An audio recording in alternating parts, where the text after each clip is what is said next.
بعناد الزلم لريت العركاية قرابة يمي، لك جيبوا الزلم ياخدوا اللي يريدوا بالثار، الشد العزم واحرق ارضهم بالنار. لك حبيبي يا عزام وانت يورني اللي خلقكم. لك بونجور يا روحي. عطش انا جاي حبيبي يا بهاء، انت حبيبي.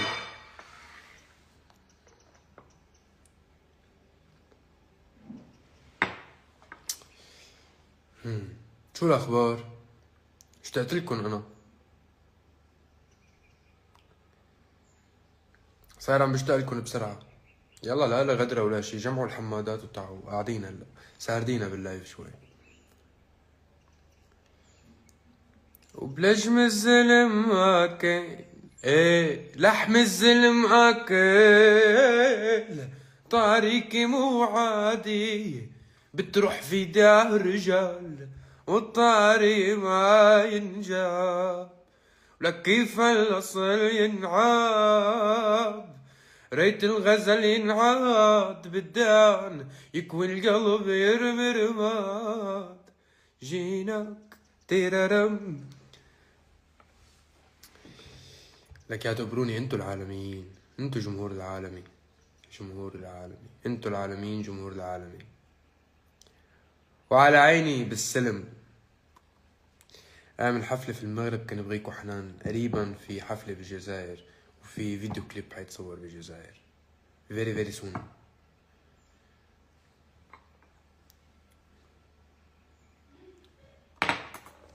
شو شعوري وفي حد جايز جنس؟ كتر خير الله، الحمد لله رب العالمين. يعني الاشياء اللي بتفوق التوقعات بنفرح لها اكثر من المتوقع فيها. جنس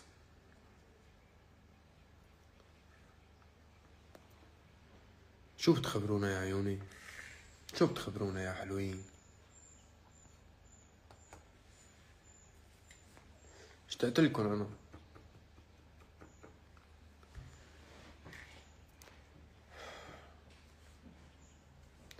وعلى فكرة اعتقد انه بكرة بعد بكرة بتنزل غنية مع النجم المصري الكبير، اللي بعده اللي بعده 4-5 ايام، يعني بعد كم ساعة، يعني هيك يكون في حالة ترقب.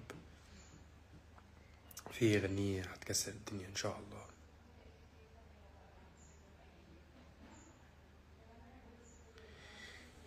كل البنات بيقبلوك، هل قبلتهم من قبل ولا قبلتهم من قبل؟ كل البنات بيقبلوك هلا، مش شو بكي؟ كيفك؟ لك عيني يا حسان. يلا جهز حالك، حبعت لك هلا غنية على الخاص لتبلش جهز لها مود بورد لنعمل فيديو كليب حال خارق متفجر في أعين الحاسدين. عبود بدي فراري وأنا كمان صرنا 2 بدنا فراري تقبرني.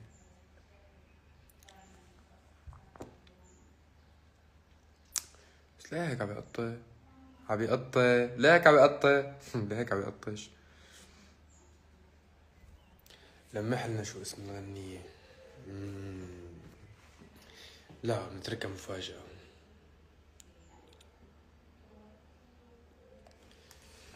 مين عمل لك الشاي؟ الله يخلي لي سلام يا رب ويديمه فوق راسي، والله العظيم بلا أبدع أنا. سلام، أطيب شاي بالعالم. كده نادينا مثل عنتور. تعي سلمي. وين السنسار؟ هيك هاد قصدكم.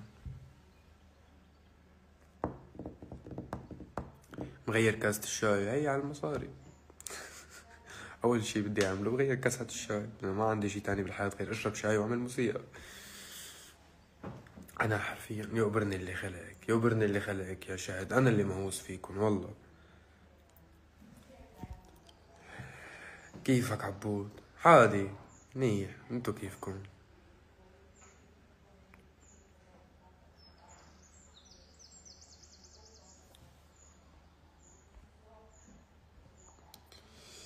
معك $100 لثانية للسنة الثانية. نجم طلع من حياتي، نجم طلع من حياتي.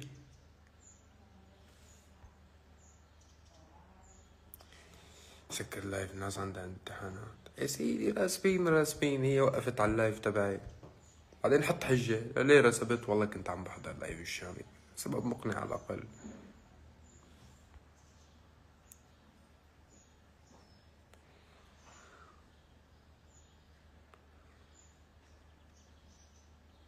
حفلة دبي إن شاء الله حتكسر الدنيا، إن شاء الله يا رب. وأعياد بيروت، ما تنسوا أعياد بيروت، بدها تكون حفلة كتير حلوة وأحلى من السنة الماضية. في كتير اشياء باللايف هلا متطورة ومتحسنة، وعم نعمل اشياء كتير حتحبوها أنا أكيد.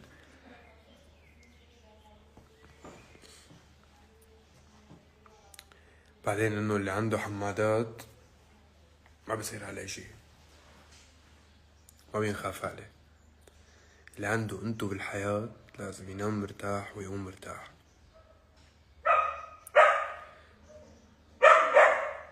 بس ليه ما عرفت تربي لاكيرا ولا عنتور، دللتهم بزيادة.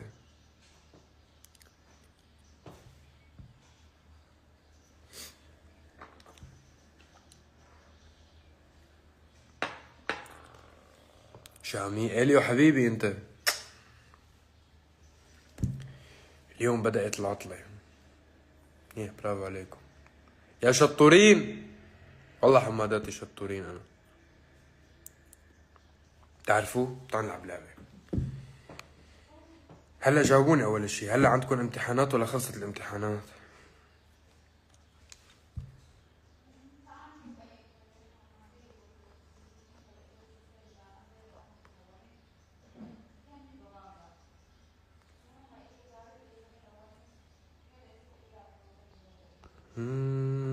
وعلى عيني بالسلم أمالي جايني من الزلم، وليدخل بيتي ويحترم لفرش الأرض بمال.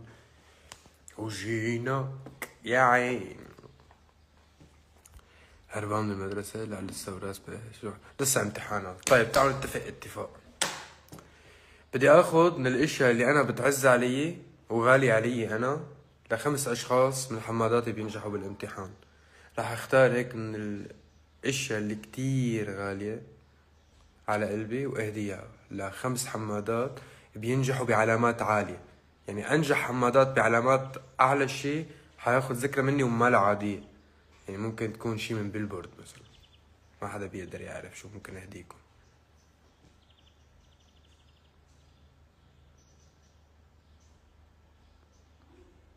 ضل ذكرى مدى الحياة.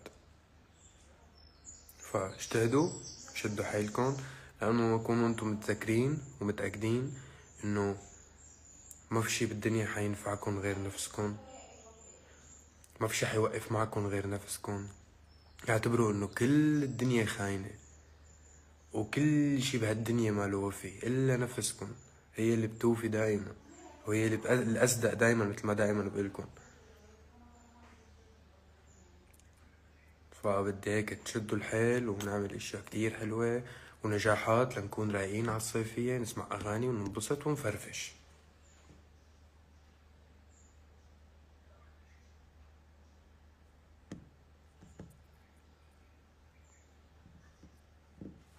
يلي مخلص مدرسة شو بيعمل؟ فوت جامعة. انا هيك بعرف التسلسل.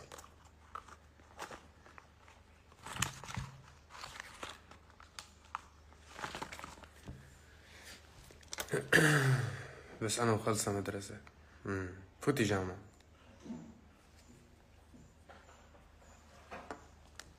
حفلة مصر امتى يا فنان؟ يعني بجوز بهاليومين تشوفوني بمصر، كتير قريبة حتشوفوني بمصر. ايوه برنربكن شو حلوين انا، شو هالصباح الحلوات، شو هالطاقة الحلوة اللي عم تعطوني اياها. وين حتكون حفلة تونس؟ تونس حيكون تور 3 حفلات وممكن يكونوا 4 حفلات، بيعدد كيفك؟ بيعدد أماء. بعدة أماكن. عالصوت يا شباب، أصعب شي هو الشي اللي بيطلع لك كيفك. انت خبرني عنه، طمني، أمورك بخير؟ أنا حاسك تعبان، فضفض لي تقولني. غفرني يا ربكم، شو مشتاق لكم. ايمت رح تجي على كردستان؟ اربيل قصدك؟ اكيد هالسنة حيكون في عنا وحدة، وعنا وحدة ببغداد اكيد.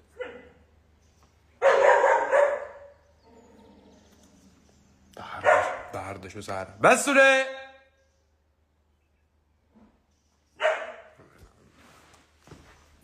شو يا قلبي؟ شو يا عمري انت؟ شو مين زعلك؟ مين زعلك؟ سلمي على الحمادات. ليكو مين زعلك؟ مين مضايقك؟ مين مضايقك؟ يا ورني انا، يا ورني الحنين. ولك بدي بوسة، بدي بوسة.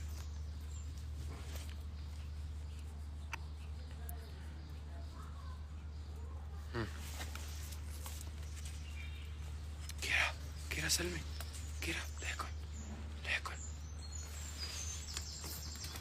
تخجل مو مثل العنتور ذاك، عينه وقحة.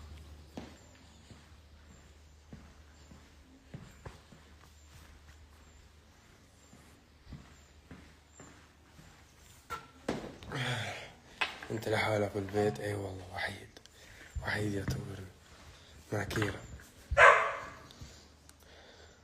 انا بحب اعمل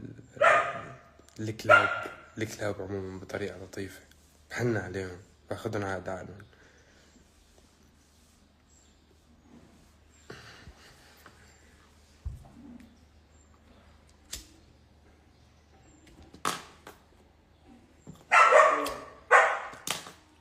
بس يا توبريني، ليه؟ بس توبريني بس حبيبي انت. ماشي، بأمره. من لما بطلت تغني عن عيونها حاستك تغيرت. الغنية الجاية بس عن عيونها. ستيل الغزل يقبرني رمش العين.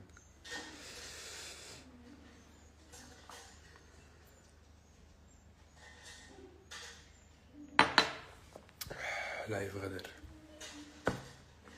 عندي بعتقد بشهر 8 حفلة بالأردن، بعتقد، بعلمكن عنها قريبا.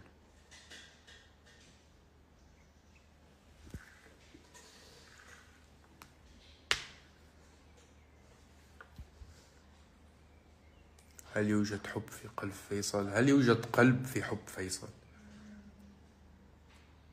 شو قلت؟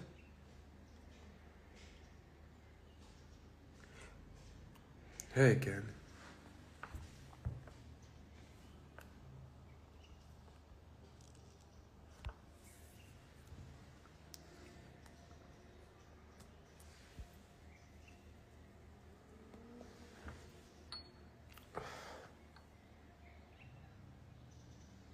لك على عيني اي بالسهل ما مال يجيني من الزلم، وليدخل بيتي ويحترم لفرش له أرضي بمال. ايه جيناك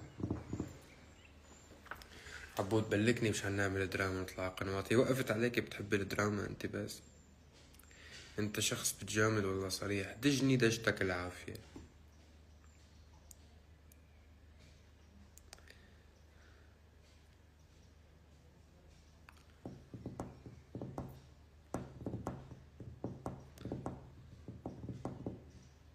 جاي مصر امتى؟ وعد اقل من 10 ايام بكون بمصر. وعد هاد.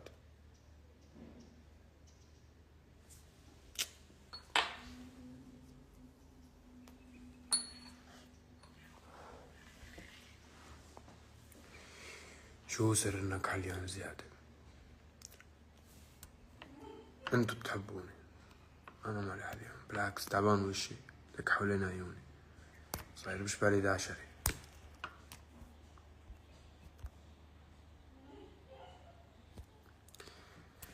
كيف تستطيع أن توازن بين الحفاظ على الطابع الشامل الأصيل في فنك وبين مواكبة الذوق الحديث والجمهور الحديث؟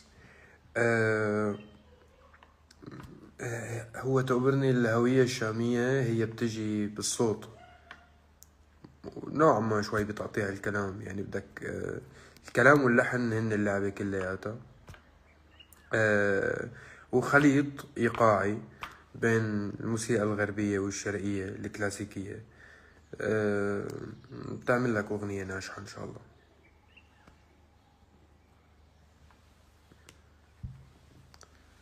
شو رأيك بحماداتك؟ شرسين وزعران ولازم يكنوا.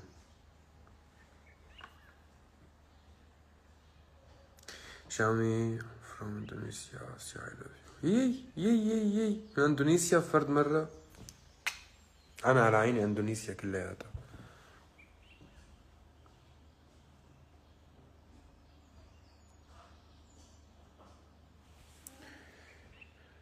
حاستك كرهان هيك ليه؟ صار لي ساعة عم بتغزل بجمالكم، يفضح عينكم شو نقائين.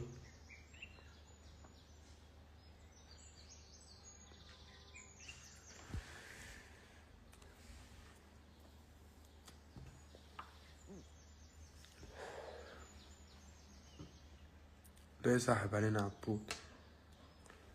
من كم يوم نزلنا جيناك، بعد بكم يوم اخذنا جائزة جينيس وظهرنا الظهور، هلا بعد كم يوم عنا غنية وفيديو كليب، وبعد بكم يوم عنا غنية وفيديو كليب، وعنا مقابلة كمان قريبا بهالكم يوم الجايين. وين أنا مختفي عنكم؟ والله معكم يا تغرون. قول بحبك بشرى، بحبك بشرى. هل في المستقبل رح تعمل حفلة بسوريا؟ لا شك حاعمل حفلة بسوريا، هي بلدي وأكيد.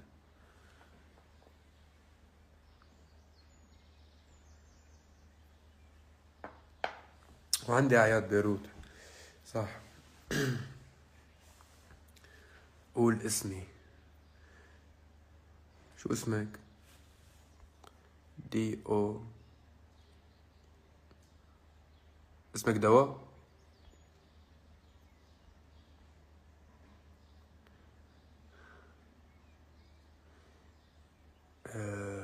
والله اسمك دواء شكله. وين درستي بالصيدلية؟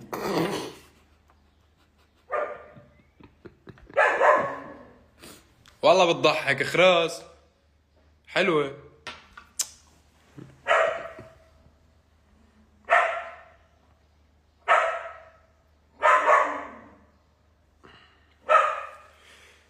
نمط على المسرح كان غير هالمرة، ايه لأنه نحن ما كنا نلعب الموسيقى لايف من قبل، لكتير أسباب. هلأ صارت الموسيقى طبعا بس تسمعوها على التليفون مختلفة عن ما بتكونوا موجودين بالحفلة، تسمعوا الموسيقى لايف، عم تسمعوا الدربكة وعم تسمعوا الدرامز وعم تسمعوا كل شي بطريقة حقيقية فيها إحساس. فيس عم تتطور الموسيقى عندي على المسرح لتصير حقيقية أكتر، لأنه كانت تقريبا مثل اليوتيوب. وهذا الشيء أكيد حلو، بس الإنسان ليه بده يجي يحضرني ليسمع الغنية مثل اليوتيوب؟ أكيد بده يتطور هذا الشيء، وبدنا نطور العرض الموسيقي تبعنا، وبدنا نطور كتير اشياء على المسرح لسه، ليحس الانسان اللي عم يحضر الحفلة بانه في شي حلو هون، في شي عم يتغير، في شي مختلف، في سبب ليجي يحضر الحفلة ما يسمعها يوتيوب.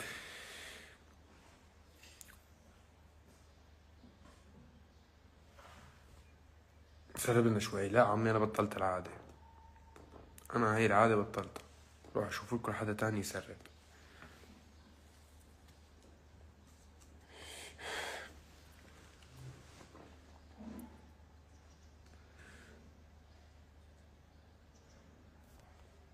شو شعورك وانت من سوريا؟ فخر واعتزاز يا قلبي، فخر واعتزاز. سوريا العظيمة هاي، ودمشق اللي اسمي ع اسمه الشامي. فبس شوف حالي مكتوب على جائزة جينيس الشامي، بس شوف حالي قائم بالبورد الشامي، بس شوف حالي عم باخد اي شي بالحياة نجاح مكتوب الشامي، اكيد بحس بالاعتزاز لاني عم ارفع من اسم بلدي، مثل ما هي بلدي اللي رفعتني وجمهوري السوري اللي كبرني. عيني يا ابو ورد.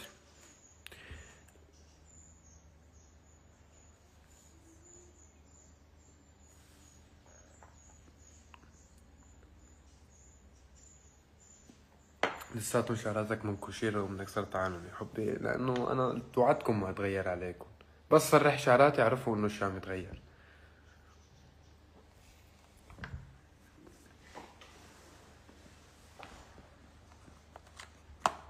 رح ترجع تجي على كندا، يس عنا شي باستراليا وكندا وامريكا واوروبا هي السنة، عندنا كتير حفلات بس لسه ما بلشت السنة بالنسبة لنا، روقوا علينا.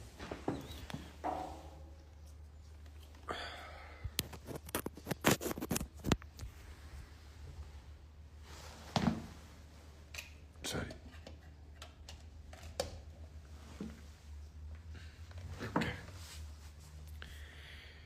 لجم الزلم ما كان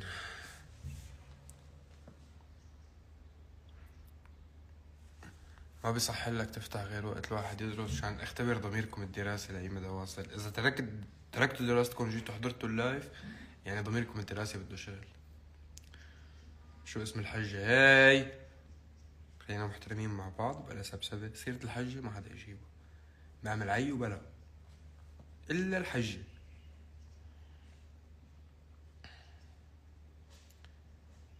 يا جماعة أنا هلا عم بتطلع وحياة الله كبرنا مع بعض نحن، شو صار بهال3 سنين؟ يوبرني اللي خلقكن وبعدكن مرافقيني بكل حب، إن شاء الله هيك ربي ما يحرمني منكم. والله عبودة جايلكم بغنية تهز الشرق الأوسط ونقد كلامي. قلن يا أبو ورد، قلن شو جايين لأنهم ما بيعرفوا. والشرق الأوسط إذا مش العالم بإذن الله. زهير حبيبي، يوبرني اللي خلقك يا زهير، يا فنان أنت. بس يا كيرا.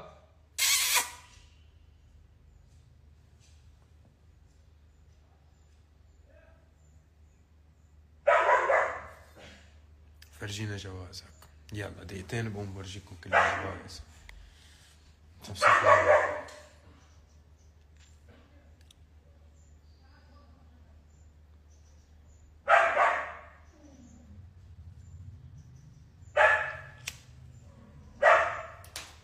بس يا عيوني، بس يا قلبي انت، الجيران حيكسرونا هلا. لا اله الا الله. شو عم تعمل ما تعمل؟ عمل باذن الله يكسر الدنيا وانا مسؤول عن كلامي.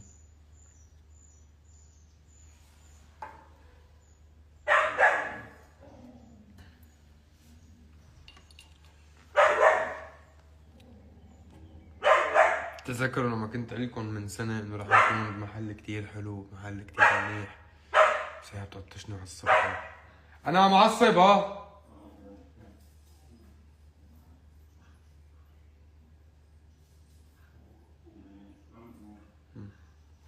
برافو.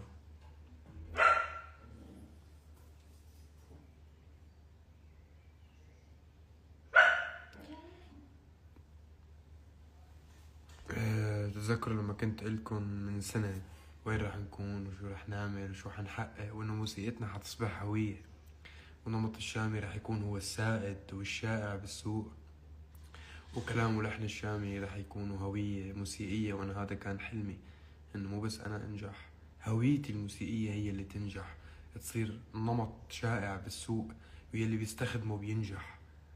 كل عمري كنت احلم بهي النقطة ووصلنا لها الحمد لله رب العالمين. وهذا الشي مش بس انا لحالي عملته، هذا الشي انتو كمان عملتوه معي. فلازم لما اقول انه موسيقتنا اصبحت الذوق العام، هذا الشي ما بيزعل، هي حقيقة.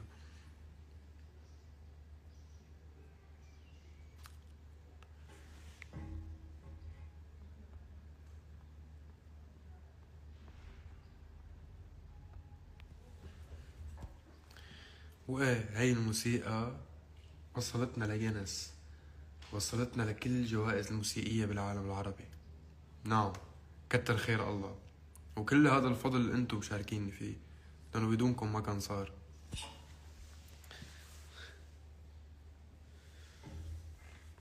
ضل اخر جائزة بتعملوا لي اياها انكم تجوزوني، تكون ختمتوه.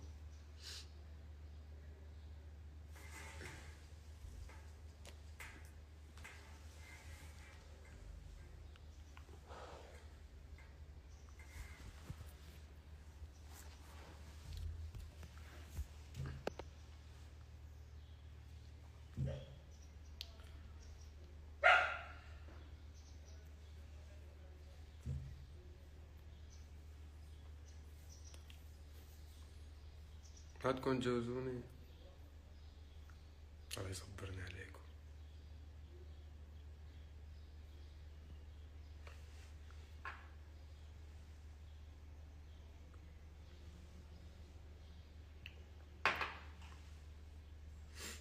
شكله ما بيخون حلاقه، حبي انا ما بخون حدا، بس يعني ممكن نجرب معك انه نحلق مرة، بس انا ما بخون حلاقي طبعا ولا حدا،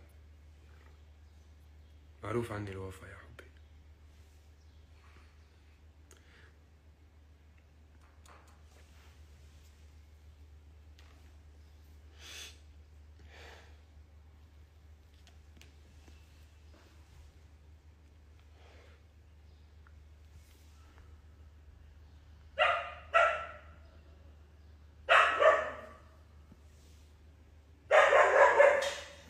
كم غنية رح تنزل هالصيفية؟ في غنية بشهر 6 وفي غنية بشهر 7 وفي غنية بشهر 8، والمفاجأة الكبرى الكبرى الكبرى الكبرى رح تكون غنية بشهر 10.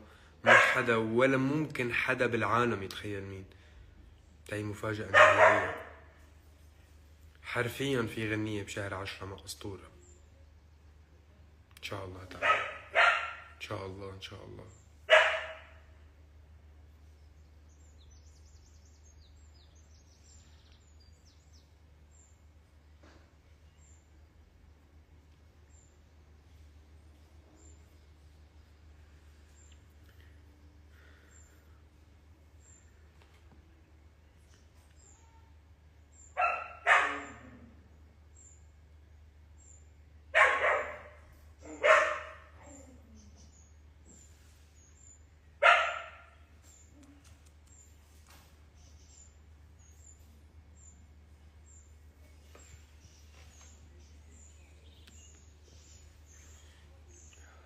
لا 6 و7، بلا 6 و7 و8 و10 أو 11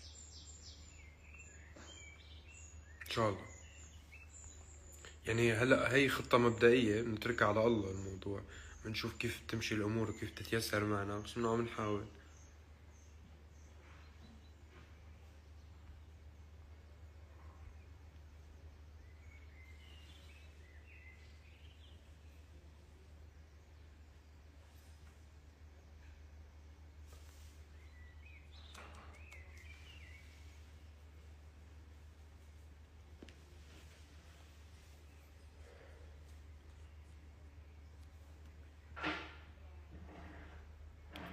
امتى بدك تجي على الجزائر؟